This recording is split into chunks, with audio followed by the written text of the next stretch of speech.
The price of sugar was at 98 per kilogram. Now it's at 140. Do we need more PR from Jubilee?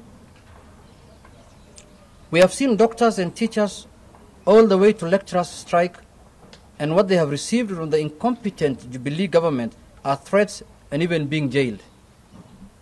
Kevin, a university student, made this passionate appeal to the president.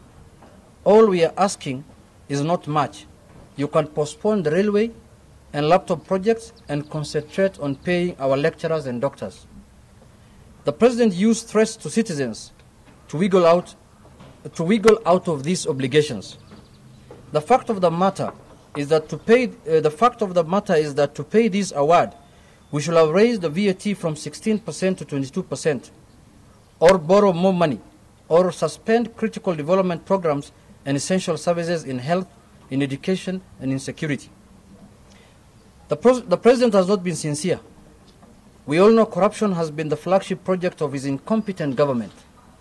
In fact, we were hoping it will top the Jubilee portal of lies launched yesterday.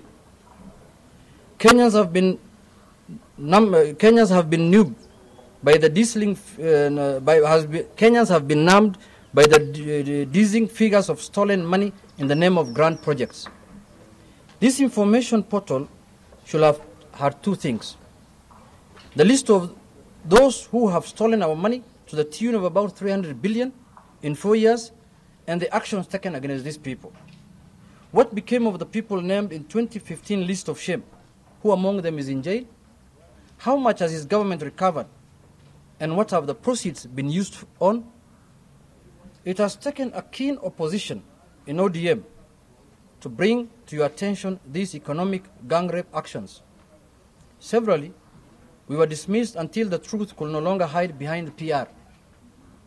You must not forget that because of incompetence, one, you lost 1.4 trillion on laptop project, now turned tablets with 4 billion assigned to kickbacks and procurement rules floated.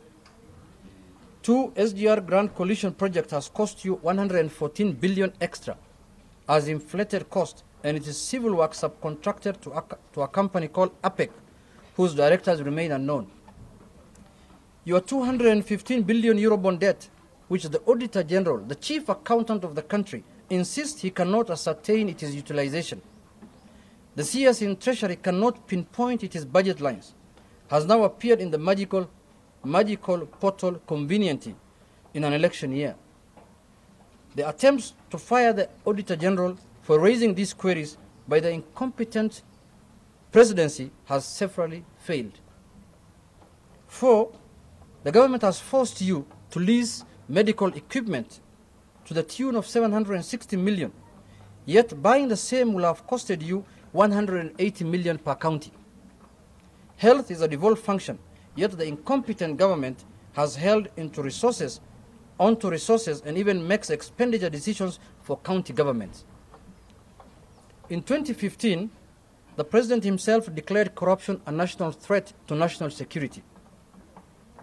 In 2015, the president himself declared corruption a threat to national security. We sincerely had hoped this will have topped the delivery of portal of lies, as Kenyans have called it since its launch. Creation of wealth has happened in a few people's pockets.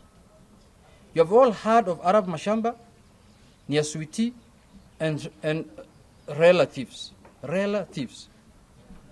Kenyans who stay in Kenya are surprised by the fantastic picture painted of their success that they cannot see or feel even in the capital, let alone the rural and marginalized areas. As a symbol of national unity and referring to Article 10 of the National Values and Principles of Governance in the Constitution, the President has further shown great incompetence in championing national unity. Kenyans are very divided along tribal lines, with a few communities on one side and the rest of the country on the other side. B, ensuring equity, social justice, inclusiveness, non-discrimination, and protection of the marginalized.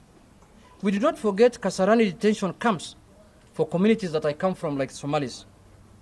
We also do not forget the recent attacks on Maasais by the government, killing almost 2,000 heads of cattle in Laikipia.